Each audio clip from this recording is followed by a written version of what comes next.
Alright, now moving on, we've got Joaquin Buckley versus Albert Duraev, and I feel like no matter what side you pick, if you pick Duraev or you pick Buckley, either way, no matter who wins, you're probably going to look a little bit silly. You know, like if I picked Duraev and Buckley won, I'd look dumb. If I picked Buckley and Duraev won, I'd probably look dumb. Because I think if Buckley wins, he's going to win by KO, and I think if Duraev wins, he's probably going to win by a dominant wrestling performance and probably a submission.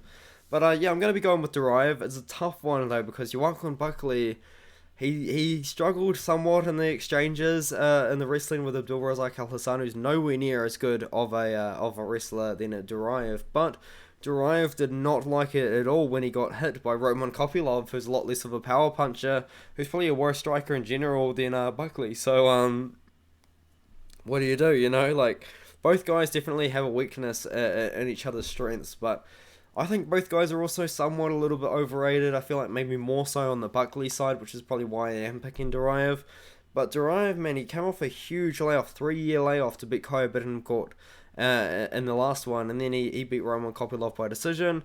He's probably still a guy that the UFC are gonna hype up a little bit as like a Russian prospect, but he is 33 years old. He's quite old. Joaquin Buckley's a much younger guy, but he's still living off the hype of the Impa Kasanganai fight.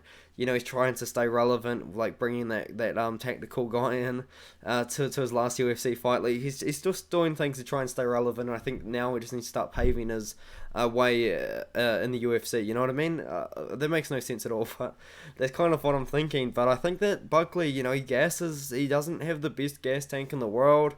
Maybe that was because he had a weight cut, that he cut a little bit more weight than he needed to in his last fight, but he didn't look super great. In the last one, it was the battle of the gas tanks. Abdulrazak Al Hassan has a bad gas tank.